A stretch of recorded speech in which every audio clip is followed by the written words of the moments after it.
Ceylon became Sri Lanka, Burma became Myanmar, Turkey became Turkey, Persia became Iran. In India, some object to an invitation card sent out by the Rashtrapati Bhavan for a G20 dinner from the office of the President of Bharat. Should anyone object if India moves to reclaim the name Bharat? After all, states have changed colonial names. Madras became Chennai, Bombay became Mumbai, Calcutta became Kolkata, Pondicherry became Puducherry, and these are just some of the examples. Is it a colonial hangover for some that they are unwilling to accept the name Bharat?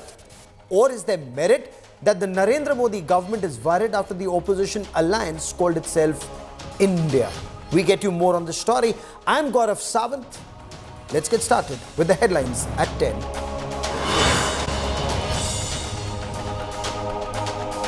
Massive uproar over Congress posting a fake image of the preamble to the Constitution. BJP President JP Nadda calls it shameful.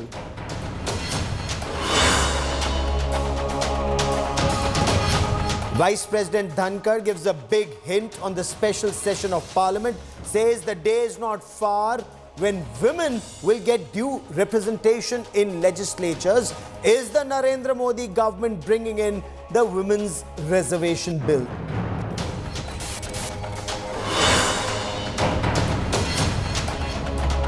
Uday Stalin defiant over his Sanatan Dharm remark. BJP compares him to Hitler. 262 eminent personalities write a letter to the Chief Justice of India urging the Supreme Court to take suo motu cognizance of his comment.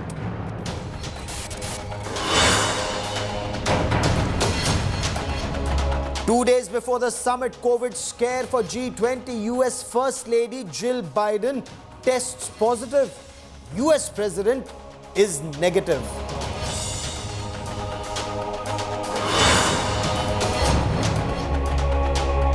Team India squad for ODI World Cup out. KL Rahul back in the squad. Team from Asia Cup retained.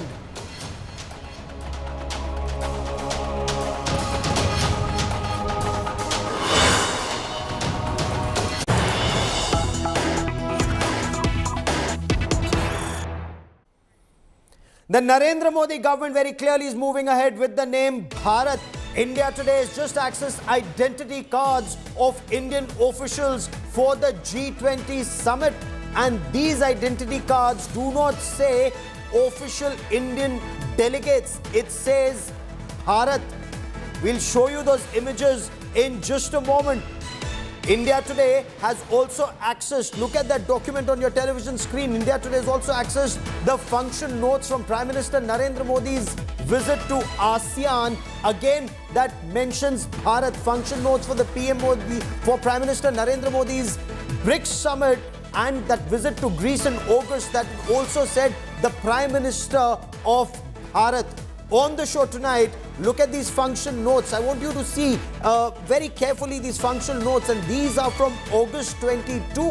August 22 to 25, Prime Minister Narendra Modi's visit to South Africa and his visit to Greece. It says the visit of Prime Minister of Bharat, Shri Narendra Modi, to South Africa and Greece. That's the first image. Look at that second image. Visit of the Prime Minister of Bharat, Shri Narendra Modi, to the Republic of Indonesia for the 20th ASEAN-India Summit and the 18th EAS or East Asia Summit on the 7th of September 2023. I want to quickly cut across to my colleague Shiv Arur, to India Today's Shiv Arur, joining us for more on the story. Shiv, we've been hearing this outrage over the invite that came out from the Rashtrapati Bhavan, but the Narendra Modi government, according to these documents that India Today has exclusively accessed, these notes very clearly show that the name Bharat was used in official documents, not just now, but even in August. We don't know if it was used earlier, Shiv. Well, Gaurav, so far all of this speculation and buzz has been fueled, by one single invitation issued by the Rashtrapati Bhavan, which says President of Bharat instead of President of India. But these new images suggest that the government is also using Bharat. So this is the first first evidence that the government is using Bharat. It's not just the Rashtrapati Bhavan. Both of these are notices of the Prime Minister's visit, not just a forthcoming visit to Indonesia on September the 7th, which says very prominently Prime Minister of Bharat, not Prime Minister of India, but also last month, as a matter of fact, when the Prime Minister was in Greece, the trip that he made after the BRICS summit, that also says Prime Minister of Bharat. Nobody obviously noticed that at that time, but it's come up now as well because it's there in the document for the Prime Minister going to Indonesia. Now, this is kind of confusing because it makes one wonder whether the government is already using India and Bharat interchangeably, as many experts say is possible, as the Supreme Court has also said, because India and Bharat both exist in the Constitution. Article 1 says India, that is Bharat, is a union of states, and that's what the government appears to be doing right now, or that there may be some kind of official action that's going to follow this usage. It's not really clear what's going to happen.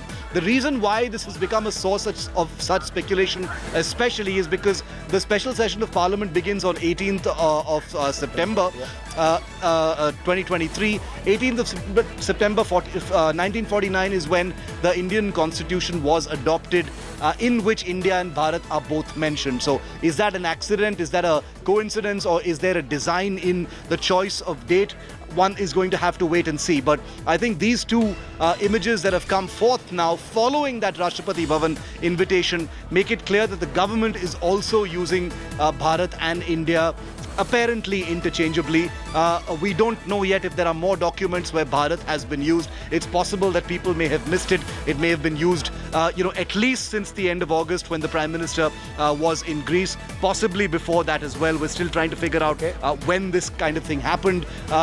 There was a Defense Ministry press release today, which obviously doesn't use the word Bharat. It uses India everywhere. So this is something that's happening. It's unfolding. We still don't know what the reality is. Has a policy decision been made? Is it only the Prime Minister's office or the MEA that's doing it? Is this specifically for the G20? Is there a political spin to it? Are mind games being played with the India alliance? We don't know just yet. All of it is happening in the atmosphere, in the run-up and the build-up to the G20. Many people see the G20 platform as a great place, to affirm India's identity also as Bharat. But the government using it officially, takes it to that next level. Okay. So we'll have to see what that next step is really going to be. Okay. So is India finally reclaiming our civilizational ethos? And we'll talk about much more. We'll talk about it much more when we talk about G20 and the preparations for G20. But look at several countries that have done it in the past. For example, Turkey became Turkey, Burma became Myanmar, Ceylon to Sri Lanka, and Persia to Iran. These are just some instances. Now, this invite for President's G20 dinner, that's actually triggered this big buzz. The use of President of Bharat. It's generated shock and awe. Article 1 of the Constitution very clearly says, India, that is Bharat. So, is the government hinting at renaming or just reviving a name that's already in the Constitution? We, the people of India, and India, that is Bharat. That's how the Constitution describes the country. On Tuesday, a presidential invitation for a G20 dinner had the Republic of Bharat instead of the customary Republic of India printed on the surface in public domain. Earlier on September 2, the RSS chief, in a speech at Guwahati, proposed the name Bharat should be prioritized over India in common parlance. उसका नाम भारत है तो दुनिया में कहीं भी जाएगा तो वो भारत ही रहना चाहिए. तो हम बोलने में लिखने में सर्वत्र भारत कहे. किसी को समझने में नहीं आया, चिंता न करे, उसको जरूरत है तो वो समझ लेगा. हमको जरूरत नहीं है सबको समझाने की. Clamor within the ruling dispensation has grown to drop India from the country's name and start calling the nation Bharat. पूरा देश आज चाहता है भारत का नाम 10,000 साल से मैं कह रहा हूं भारत है, इसलिए ये भारत रहना चाहिए। विश्व के अंदर कोई देश ऐसा नहीं है जिसके दो नाम हों। दुनिया के अंदर भारत एकमात्र ऐसा देश है जिसके दो नाम हैं। देश के अधिकांश लोगों की भावना है कि देश का नाम केवल भारत होना चाहिए और इंडिया पूरी तरीके से प्राणहीन है, भारत पूरी तरीके से जीवंत है। This kind of name changing, however, requires a constitutional amendment, a process involving both the Lok Sabha and the Rajya Sabha to have 2/3 of members present and in favor to pass the proposed modification, followed by ratification by states. Sources, however, indicate the government may at least bring in a resolution to rename India as Bharat during the Parliament's special session scheduled from the September 18th to the 22nd. Opposition parties have been swift to take a jab at the proposed name change exercise, insisting it was driven out of fear of Alliance's India nomenclature. किसी पार्टियों का alliance India बन जाता है तो वो देश का नाम बदल देंगे। देश तो 140 करोड़ लोगों का है, किसी एक पार्टी का देश थोड़ी है। कल मान लीजिए इस इंडिया अलायंस ने अपना नाम बदल के भारत रख लिया तो फिर भारत भी बदल देंगे। फिर क्या भारत का नाम बीजेपी रखेंगे? It seems that after the India alliance has been constituted, the BJP have started to develop an ill will and a sense of hatred towards the name of India. Bihar's Deputy Chief Minister Tejasvi Yadav, West Bengal Chief Minister Mamta Banerjee and NCP Chief Sharad Pawar mounted a synchronized attack on the BJP government at the center for the name change proposal. नामकरण जो गठबंधन का हुआ है इससे इतने ये लोग डरे हुए हैं कि नाम जो है बदल रहे हैं। बताइए, अब इंडिया नाम लेने में भी कतरा रहे हैं। किस बात का डर है भाई? इंडिया नामटा नामे सारा विश्व चेने, हठाৎ এমন কি হলো আজকে দেশের নামটাও চেঞ্জ হয়ে যাবে? কবে কবি ঠাকুরের নাম চেঞ্জ হয়ে যাবে?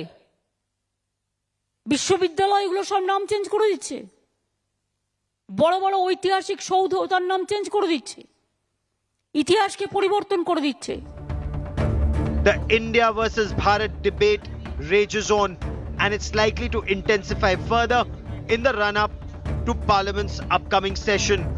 Bureau Report, India Today.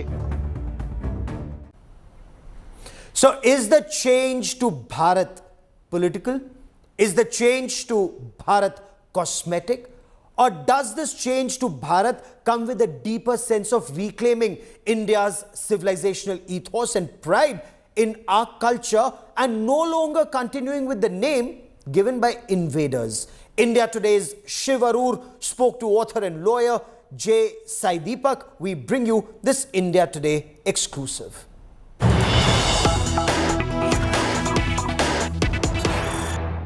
An opening comment on the headline of the day, which was triggered by, a small glimpse of an invitation issued by the president of the country, where the word Bharat was used instead of India.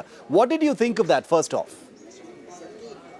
Frankly, I was extremely happy to see that. I wasn't sure if it was for real or was it apocryphal, but turns out that this could indeed be the case. And I think quite a few framers of the Constitution who were keen on naming this country Bharat or Bharatvarsha stand finally vindicated. I'm happy that this move has happened. While most people are bound to see this as a mere cosmetic move, I think naming as part of Bharatiya culture or Namkaran is an extremely important act. And therefore, reversion to your cultural or your civilization name is a huge sign of self-confidence on the part of the civilization and the part of the Bharatiya state. I'm happy that finally this dispensation has done something which was long pending. Because let's hope they're doing it. Yes, Saideepak, because apart from that invitation from the Rashtrapati Bhavan, there has been no announcement as such from the government itself. Most of what we've seen is mostly speculation and extrapolation from that one image. The title of one of your books is India, that is Bharat. That's the first line of Article 1 of the Constitution, which very clearly mentions both India and Bharat. So the question arises, does any renaming even need to happen if India and Bharat both exist? Can't they be used interchangeably?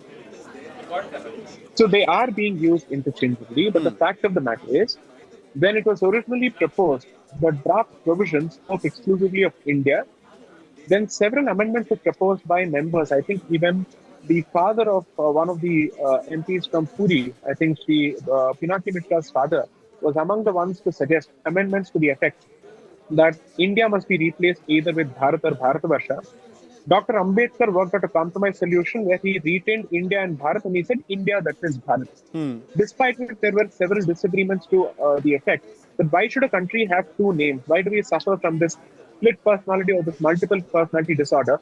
Which other self-respecting civilization continues to address itself and call itself by the name given to it by the colonizer? Now, I don't wish to get into the antecedents of it, but the consensus to a significant extent was that we should revert to either Hindustan or Bharatavarsha. Bharat was deemed more appropriate, but Dr. Ambedkar chose to work out this particular solution. I don't think it's a problem to use either interchangeably from an operational perspective. The larger meta question that I think we should be asking ourselves is, why should we have two names in the first place? What is the purpose here?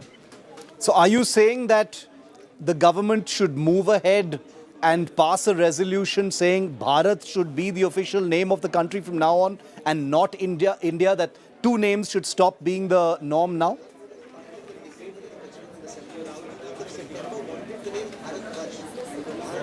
Parts of the book that if you do not even have the civilizational confidence to revert to your original name, then what exactly are you conveying to the world in terms of your aspirations of becoming a Vishwaguru?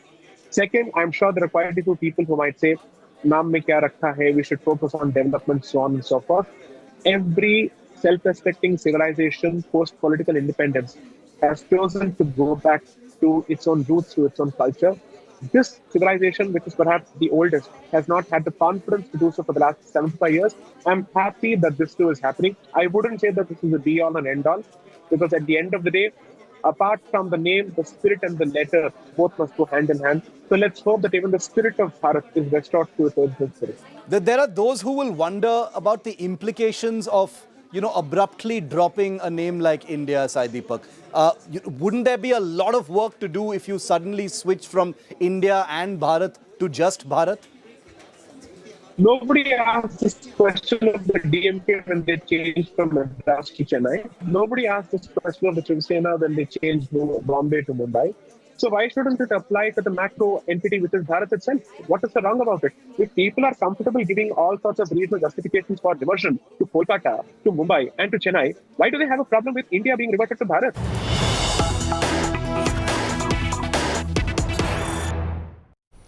Now, guests who come for the G20 Summit will get a glimpse of the oldest thriving civilization of the world. Murals of the Ramayana and the Mahabharata, a traditional welcome with the Rudraksh Mala for peace and prosperity, traditional Indian food, glimpses of our nation from Ladakh to Lakshadweep, from Arunachal Pradesh to Gujarat. The G20 motto, Vasudhaiva Kutumbakam, reflects our country's civilizational ethos. Arpita Arya and Ashutosh Mishra bring you this report. Delhi is shining. From roads to intersections, from trees and plants to lighthouses. As India hosts leaders of G20 nations, who together account for 80% of the global GDP, we are showcasing our country's rich culture. From exhibitions to decorative sculptures.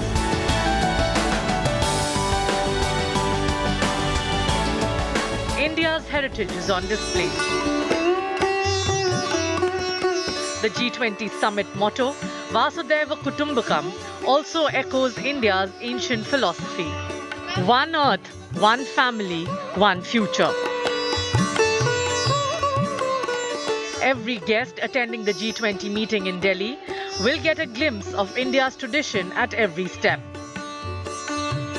Whether it's the murals of Ramayana and Mahabharata on the walls,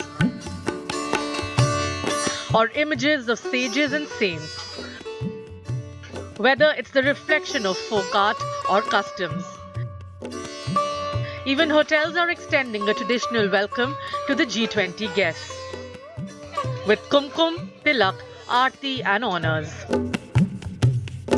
कि delegations के लिए सारी तैयारी यहाँ पर हो गई, जैसा कि आप देख रहे हैं कुछ इसी अंदाज में जब यहाँ पर वो डेलीगेशंस के लोग आएंगे तो स्वागत होगा। आपने देखा यहाँ पर जो इंडियन कल्चर रहता है, किसी को शॉल पहनाकर या टीका लगाकर और दिया लेकर उनका वेलकम करते, कुछ इसी अंदाज में हर्ष हमारे साथ हैं। हर्ष, कुछ इसी अंदाज में करने वाले हैं हम वेलकम। बिल्कुल वेलकम। हम जो हमारी एक ट्रेडिशन है, आप सबने सुना होगा, अतिथि देवो भव। हमारे जो गेस्ट हैं they are nothing less than God, और ताज की वैल्यूज़ रही हैं, ताजनेस इसी में बिलीव करता है दैट हम अपने गेस्ट को एक भगवान की तरीके से उनकी मेहमान नवाजी करें और उनका स्वागत करें। उसी स्वागत के लिए हमने ये चीज़ें जो भी आपने एक्सपीरियंस करी हैं, हम उनका स्वागत एक बिल्कुल राजा के जैसे करने वाले हैं। विद बहुत सारे नगाड़े रहेंगे बाहर, म्यूजिशियंस हैं, लोकल आर्टिस्ट हैं, और फिर उसके साथ हम उनकी आरती करेंगे विद दिस पीकॉक थाली। एंड पीकॉक राइट, पीकॉक थाली, ये तो मतलब इसको भी देखने लायक है। तो ये कुछ स्पेशल है G20 के लिए? यस, ये स्पेशली हमने कस्टमाइज करवाई है because peacock being our national bird, also peacock अगर आप देखेंगे हमारी पूरी लॉबी में और डेकोर में there is a lot of peacock being used in the decor, paintings, motives. इसी से इंस्पिरेशन लेके हमने ये कस्टमाइज करवाई है। Guests while checking in will be gifted Vijayanti Mala and Rudraksh Mala, symbolizing prosperity and peace. ये इस माले को आप पहनाने वाले तुलसी माला, राइट? तो यानी हर कुछ वो आपने इसमें शामिल किया है जिससे इंडियन कल्चर शो हो, चाहे वो नगाड़े हों या ये आपने जिसका जिक्र किया ये शॉल हो, पिकॉक वाली थाली हो, ये सब G20 के लिए स्पेशल है?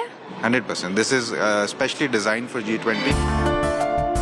Whether hotels or event venues, at every step in India, from their accommodation and food to sightseeing, guests will get a feel of Indian traditions. With Arpita Arya and Ashutosh Mishra, Bureau Report, India Today.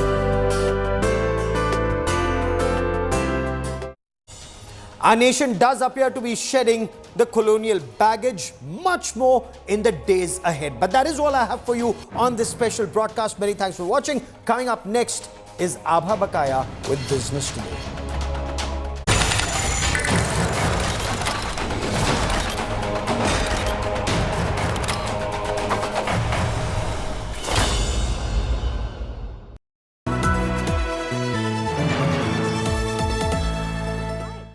मैं हूं सना और आज मैं आपको मिलाने वाली हूं Bollywood superstar से।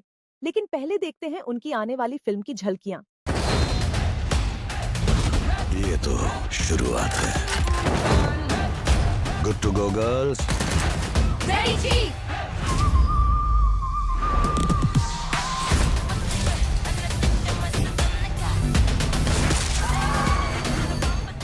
हाय, मैं हूं Shahrukh Khan.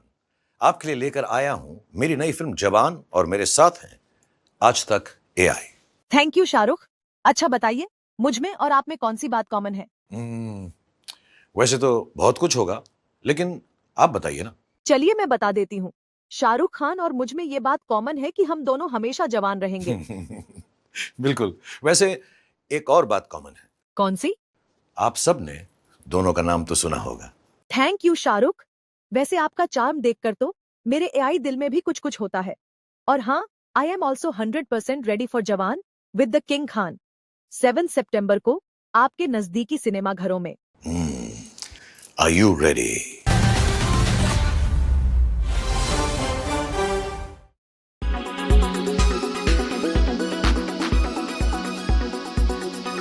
So there's a lot of talk among Delhiites about whether life will come to an absolute standstill. Well, there will be some curbs in place. So what does that mean? Let's break down for you what won't be functioning, what's closed in the national capital during the G20 weekend particularly. Government and private offices will not be functioning. Work from home has already been given as a directive to many private offices who like to work on a Saturday. Schools and colleges also shut down similarly because the government has said that all of this can't function in central Delhi. The Supreme Court is shut, but that really won't be an inconvenience considering weekends usually the top court doesn't function. Banks, will be closed this weekend in the national capital. Now, shops and malls will be closed, but these are only in the NDMC limit, which is the New Delhi Municipal Corporation. So essentially, in central Delhi, shops and malls will not be allowed to function. So some of your most iconic places, like Connaught Place, like Khan Market, Janpat, Palika Bazaar, all of these will be closed down because these are the places where, in fact, you have a lot of activity and where world leaders will be commuting in the G20 weekend. Besides these locations, retail liquor stores are closed, but not across Delhi. It's again in the heart of Delhi, central Delhi, where it will be shut down. And in these areas, which we're referring to as the NDMC limit, autos will not be plying, neither will taxis. So those are the curbs that have been put in place. What will function? What remains open without being disturbed at all? The Delhi metro services will continue. There's only one station, which is the Supreme Court station, which will be closed off. There are others who have been identified as sensitive metro stations, but they will remain open. Buses along the ring road of the national capital, despite the fact that it's not in the New Delhi Municipal Corporation area, as we highlighted earlier, will be functioning and plying. Now, essential services, that means medical stores, groceries, all of that will be functioning across the national capital. Markets that are outside the New Delhi Municipal Corporation will very much be functioning as well. The last of the 4 pillars of Indian private banking has hung up his boots. Uday Kotak put in his papers as MD and CEO of Kotak Mahindra Bank, a bank he founded 38 years ago in November of 1985.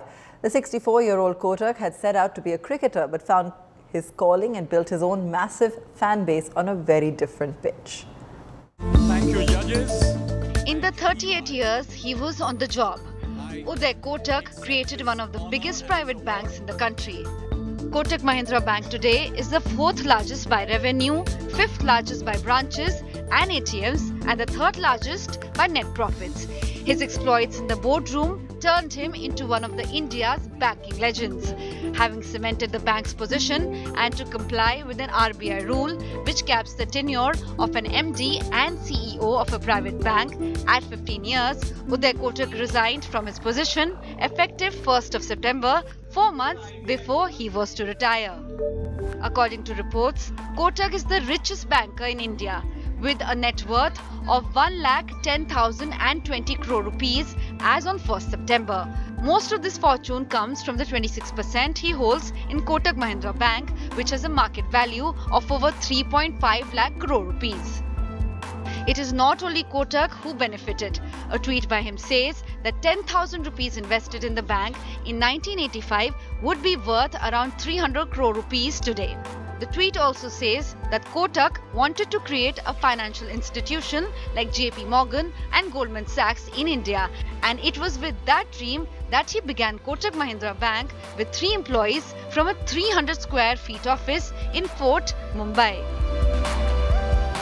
Alan Mahindra, the co-promoter of the bank who exited in 2013, had only words of admiration for Uday Kotak. In a tweet, he recounted his first meeting with Kotak more than 40 years ago and also how well researched Kotak was in his business dealings. Raised in an upper-class Gujarati joint family, reportedly with 60 people living under the same roof, Kotak was no stranger to capitalism. He earned a bachelor's degree from Sydenham College and received an MBA in the 1982 from Jamnalal Bajaj. His dream was never to become a banker, but to pursue a cricketing career. This was halted due to injuries. Interestingly, Kotak shared the same coach with Sachin Tendulkar, the legendary Ramakant Acharekar. A moving tweet by Kotak remembered the times he spent on the field with Acharekar and how he was often at the receiving end of a stump when he missed a catch. Like Sachin, Uday Kotak also became a superstar, one who created thousands of crorepattis, who supported the Indian economy and who went on to become one of the 4 legendary figures of Indian private banking. Along with Deepak Parekh of HDFC, KV Kamath of ICICI Bank and Aditya Puri of HDFC Bank. Bureau Report, Business Today Television.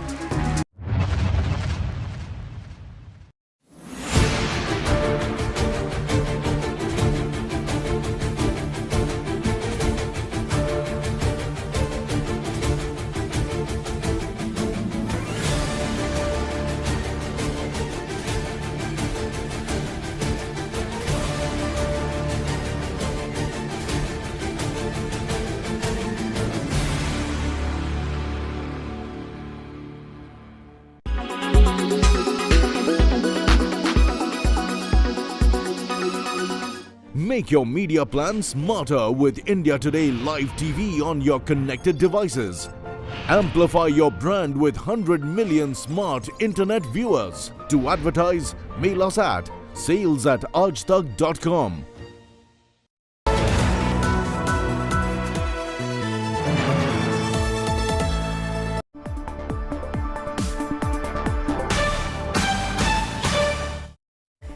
Hello and welcome. You're with us here on Business Today. I'm Abha Bakaya. Here are the day's top stories.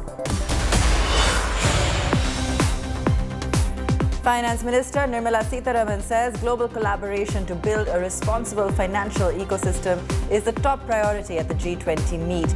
Top-level discussions on crypto, debt distress and multilateral development banks planned in the next few days.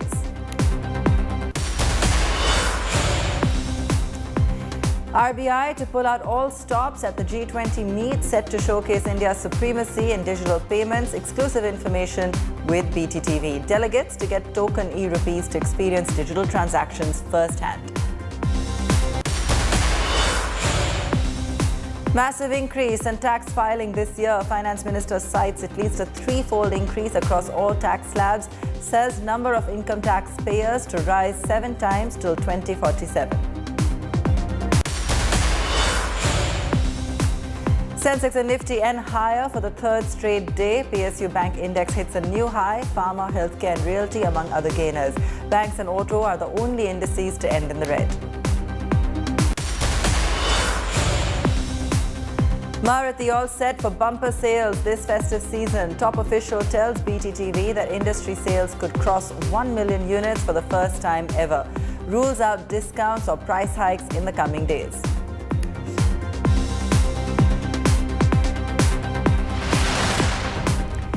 Finance Minister Nirmala Sitharaman today listed the major business agenda of the G20 meet later this week. This includes varied topics like global tax evasion, debt distress, which has affected middle-income countries, increasing role of multilateral developmental banks, crypto regulation, and various other fintech issues. A 2-day meeting of deputy ministers has already begun and will take up many of these issues. Finance Minister was speaking at the inauguration of the 3-day Global Fintech Fest in Mumbai this morning. One of the priority areas for the G20 is information sharing on national experiences and international initiatives on interoperability of national fast payment systems for seamless flow of funds. Active discussions have happened. The summit is going to happen in a day or two. This is expected to enhance cross-border payments. Also, the Payment Vision 2025 of the RBI envisages active support for the global outreach initiatives to expand the footprint of domestic payment systems by collaborating with relevant stakeholders. Multilateral development banks and their reforms are also being discussed, and high-level expert groups' recommendations are being discussed in the G20 under India's presidency. Similarly, global debt distress. Countries are in deep distress, not just less developed countries, but middle-income countries as well. That affects the global financial architecture as well. Even discussions on debt distress under Indian presidency are happening in the G20. Seeking global collaboration. There's been a massive increase in tax filing this year. According to Finance Minister Nirmala Sitharaman, all tax slabs have seen a minimum of 3-time increase in tax filing. The Finance Minister also forecast that there will be more than 480 million income tax filers by 2047 as compared to just 70 million as of now. Tax bracket, the tax slabs has seen a minimum 3-fold increase in tax filing, some even achieving a nearly 4-fold surge. We are in Mumbai, so contextually, I'd like to highlight that Maharashtra continues to be the leader. Other states are moving up with respect to ITR filings. In places like Northeast, Chhattisgarh, Jammu and Kashmir, the new ITR filings have gone up to 2 digits, grown by double-digit growth. Workforce share of population, workforce share in population will increase also from 37.9 in 2023 to 45% in 2047. So, looking at that, the taxable workforce calculations is also being calculated. Taxable workforce eligible to pay taxes will also rise to 85.3% from the current 22.4%. There would be approximately 48.2 crore IT filers in 2047 as opposed to 7 crore only in 22-23. Meanwhile, Business Today TV is privy to information on how the Reserve Bank of India will showcase its digital might at the G20 Summit. First, an experience center is being established to demonstrate frictionless credit from onboarding to sanction and disbursement of loans. There will also be videos on the journey of RBI's digital rupee, and live digital rupee transactions will be demonstrated by select banks participating in the pilot project. Visitors will also be boarded to UPI without a bank account and can have a first-hand experience of instant digital payments. Another demonstration will showcase the on-the-go capabilities of the RuPay system. Lastly, the Bharat cross-border bill payment system will highlight the adaptability of the platform to integrate with fintechs and conventional financial players to facilitate domestic as well as cross-border payment transactions. Let's go across to Karishma Sudani. Karishma, take us through all the latest here. Lots of key developments. Well, right, top sources in the government tell us that RBI is big on its plan of CBDC, that is the central bank digital currency. In fact, as you know, the pilot project is currently underway, and an expansion of pilot project has been across India with almost about 25 transactions until now, but sources share that RBI is looking to make these transactions of up to 1 million per day by the end of this year. In fact, for the G20 delegates, major preparations are being held. The RBI Pavilion at the summit will offer an experiential tour to the delegates in order to experience how the CBDC works, how the UPI works, how the RuPay card works, and also how the frictionless credit system will work. So this is an arrangement that is being done so that the international delegates could experience seamless payments well within the summit venue, where they could use it at the ONDC counter or other such counters across Delhi in order to see how these transactions work. Also, one of the ways that government wants to take RuPay and UPI international. They've already been talking with various countries when it comes to UPI, and deals are expected to be sealed soon. Thanks, Karishma. Now, some great news for retail investors, with SEBI sources telling Business Today TV that by the middle of next year, equity trades will be settled in just 1 hour. Currently, settlements are done in a day. What's more, SEBI is also looking at real-time instant settlements, which will take another 6 to 7 months to be implemented. Let's go across to Sakshi Batra, who's going to explain what this means and how a revolutionary step this really is. Sakshi, another big move today. That's right, Abba. SEBI seems now to be gearing up to implement 1 hour settlement of trades, and reports suggest that this move is scheduled to come into effect by as soon as March of 2024. Remember, if the move is implemented, it will allow investors to access their funds and their stocks and securities within just 1 hour after the trade is executed. If successful, this would definitely mark a significant leap in efficiency and transparency within the Indian stock markets, offering traders and investors real-time access to their assets as well. Remember, Indian markets currently have a T+1 settlement cycle. After China, India in fact became the second country in the world to start trade +1 or T+1 settlement cycle early in this year, that's in January, which means that trades punched in today get executed the next day, that is in 24 hours. Remember, initially even brokers and intermediaries were not even prepared for a T+1 settlement cycle, as it involves high cost of changing their back and front operations. Also, besides, there were concerns among some of the brokers that this would eat away the liquidity too. But with SEBI opting for a phased-out rollout, brokers and intermediaries have now accepted this change. Now, the current move by SEBI to move into a one-hour settlement is also aimed at overhauling the settlement process in the Indian stock markets, which is aimed at significantly reducing the time taken for the trade settlements and is now a precursor to the real-time settlements, which some reports also suggest could then get implemented in the second half of 2024. Real-time settlement meaning you punch in the order and you immediately get either your stocks or your money back whenever you are buying or selling securities in the Indian stock markets.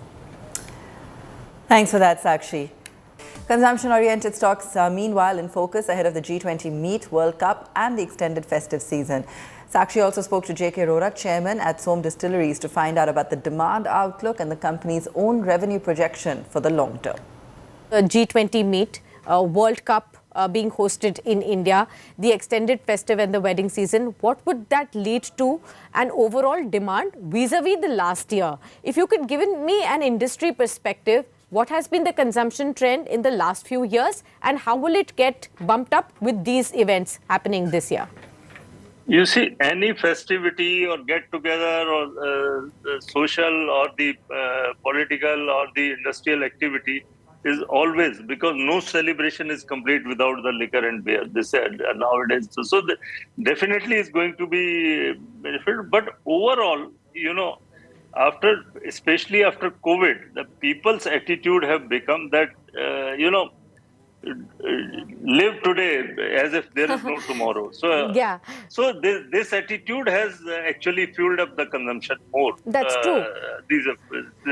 Because people think, earlier they used to save for the children, save for this, but today they think they enjoy it better, whether we are there tomorrow or not. So this is the general attitude for the people. So I think that attitude has increased the consumption more. And festivities, though, of course, it adds to the whole thing. No, I just wanted to get a sense. Have you been able to analyze on your own how will the industry benefit from these additional events this year in terms of revenue addition that one can hope to get? You see, I can't comment on the others, but to the normal growth of the beer industry in this 6, 7, 8%, our last year's growth has been 121%. And this year, our growth is in first quarter 51%. In second quarter, this growth is much more than the even first quarter. So, company is doing well. We are happy. So, on the revenue front, sir, do you have an internal target for yourself talking about next 3 to 5 years? What is your own vision that you want to grow your revenue targets to now? Our target is simple. We want to reach 5,000 crores in next 3 years' time, and we wanted to be second best company in the next 5 years in the beer sector in India. Let's take a break. When we come back, conversation with Meta on its plans to educate and reskill students and entrepreneurs.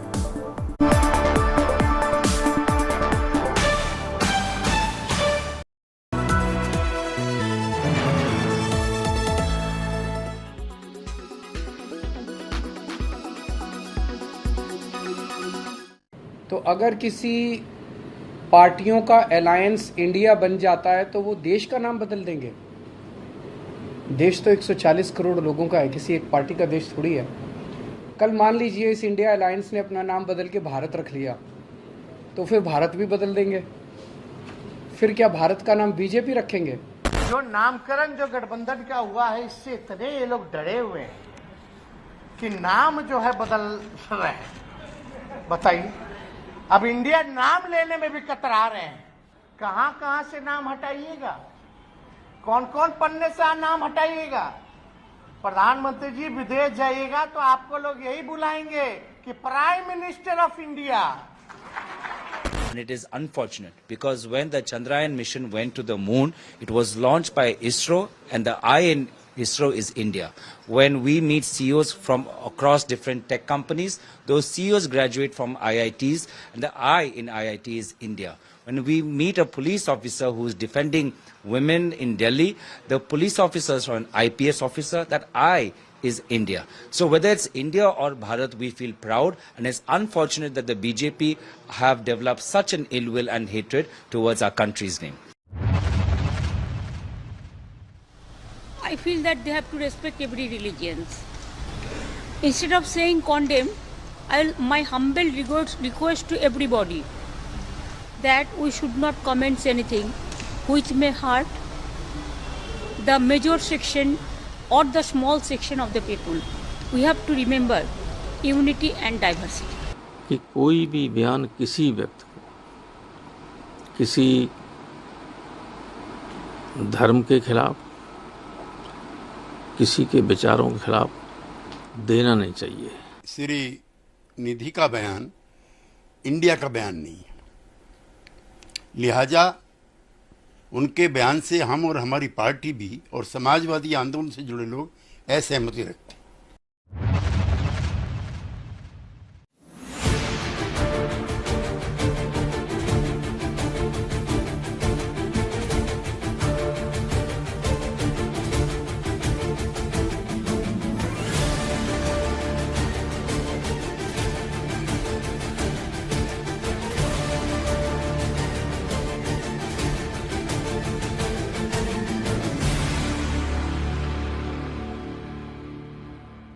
Air quality today. In Delhi, 137. In Mumbai, 83. In Kolkata, 42. In Bangalore, 33. In Chennai, 52. In Hyderabad, 52.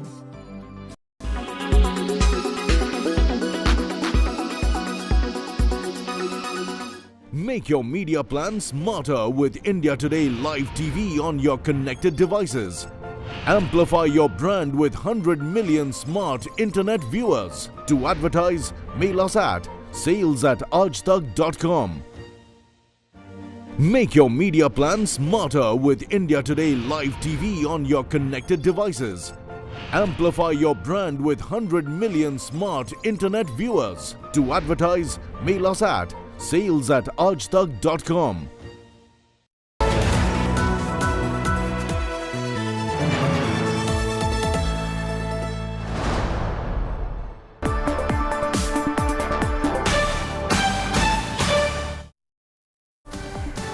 Welcome back. Facebook parent Meta is getting involved with the skilling and reskilling of students, entrepreneurs and teachers around the country. The US-based tech giant has tied up with the Education Ministry for courses in digital marketing and other courses. Children under the CBSE board will also benefit from this tie-up. BTTV's Tanya Neja caught up with Sandhya Devanathan, Vice President of Meta India, to discuss more about this partnership. Listen in. I have with me Sandhya Devanathan. She's the VP at Meta India. Thank you so much, ma'am, first of all, for taking the time out. And first, let us talk about the partnership with the Ministry of Education and, with CBSE, with AICTE for skilling. We're really excited about the MOUs that we just announced, which is a partnership with AICTE, furthering our commitment with the CBSE board, as well as what we're doing with NISBUD.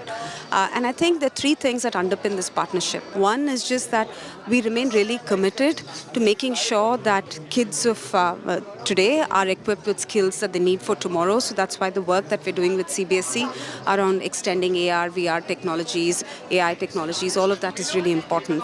Equally, we also know at a technical level and college level, it's important to have skills, and that's also an area where that's why we partnered with AICTE to further, education and skilling in that area. The last is, of course, the work that we're doing with NISBUD, and this is, both the work that we're doing on skilling as well as the work that we're doing in education is really important. And with NISBUD, it's particularly important because it underscores our continued commitment to upskilling and working with entrepreneurs and small businesses across the country. They're the backbone of the nation, and we want to make sure we're supporting them with the digital tools that they need. If you remember, earlier this year, we announced a partnership with Kate, where we said we'll train 10 million traders. So we are hoping with Nisbad as well, the work that we do, we'll see even more, entrepreneurship flourish even more in the country. So we're excited about all 3 MOUs that we signed today. Absolutely, and ma'am, we are all, set for G20 Summit, and, we are talking about skilling, upskilling, green skilling as well. So how do you look at the progress that India has made so far when it comes to skilling, and the challenges that we are facing at this point in time, and what really should be done to create industry-ready workforce? So I can talk to you from what we see in the Meta perspective, and we're really honored at Meta to see so many small businesses use our platform. I talked about it earlier today, which is, find their customers, find their existing customers, reach out to them, or, build businesses that go cross-border. Do see, them continuing to be the backbone of the country and powering growth. The one thing I also see is that if we look at where India is going to head in 2030, that story cannot be divorced from the growth and, growth of small businesses. Auto sales in August have hit a new high ahead of the traditionally peak festive season. Total retail sales in August grew 8.6% on year as all segments, including two-wheelers and passenger vehicles, continue to post record sales improvement during the month. Dealerships across the country sold 1.82 million units in August compared with 1.67 million units in the year-ago period and 1.7 million units in July. That's according to FADA. Two-wheeler retail sales, which account for more than half the total vehicle sales volume, rose 6.3% on year, and passenger vehicle retail sales were also up 6.5% on year. Commercial vehicle sales linked to economic health of the nation were up 3.2% in August. Maruti and Mahindra are 2 companies which posted their highest sales yet in August. Both have also seen their stocks rise to new highs in the past few days.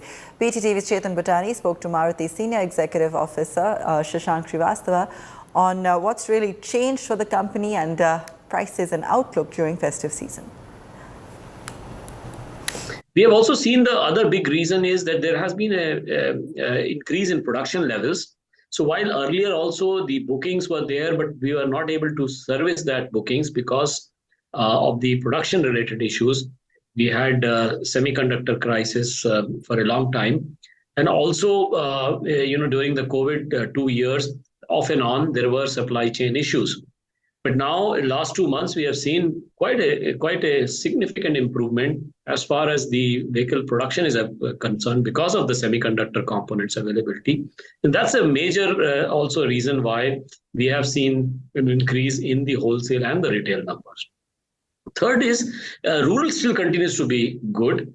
We have seen while the monsoon is like -8%, but the Kharif sowing is still, at the same level as last year. So the sentiments in rural is still quite positive. In fact, rural growth was positive. And we believe also the last and also one of the most important reason for this large numbers is there have been a large number of SUVs which have been launched by different OEMs, including Maruti Suzuki. We now have four SUVs. Which has, and it's a very growing segment. In fact, most of the growth has come from SUV, and being present there with large number of models that now we have has given us a impetus for the larger volumes that you see today. How are commodity prices panning out, sir? The festive season is right above us now, and how are commodity prices look like? Is there any price hike or the price is going to be stable for some time? So commodity prices have in the last few quarters softened a little bit.